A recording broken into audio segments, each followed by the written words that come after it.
बिस्मिल्लाहिर्रहमानिर्रहीम। मुफ्ती अब्दुल कवी एक मस्जिद में आए और मस्जिद के मौलवी साहब ने उसको खूब सुनाई।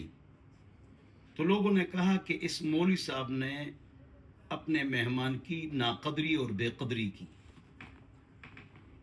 बात यह है कि हर जगह जब ये गए हैं तो लोग अच्छे तरीके से मिले हैं, लेकिन ऐसा भी कोई आलिम तो होना चाहिए ना जो उसको हक बात सुनाए।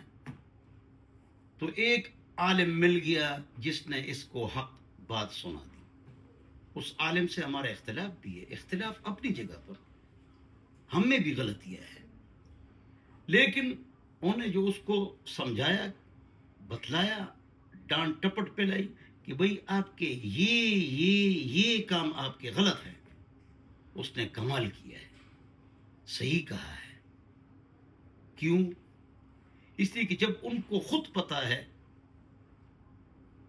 उनके साथ मुफ्ती का लफ्ज लगा हुआ है और उनके वीडियोस या औरतों के साथ गपशप या ये चीज़ें ये मुनासिब नहीं है।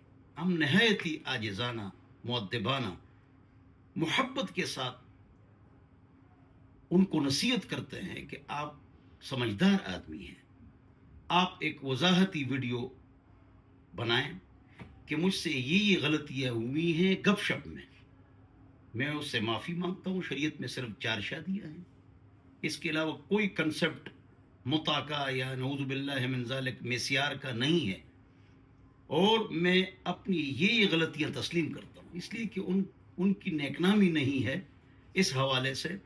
और उन्होंने ऐसे ऐसे अल्फाज और ऐसे ऐसे जुमले कहे हैं कि हम बोल नहीं सकते। लोगों को ही पता है, उनको ही पता है।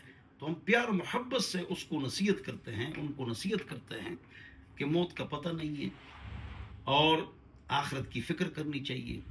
और चाहे एक आलिम अमल के एतबार से कमज़ोर हो, लेकिन उनकी बाज़ बातों से और बाज़ फतवों से और बाज़ आरा से लोग गलत फ़ायदा उठाते हैं।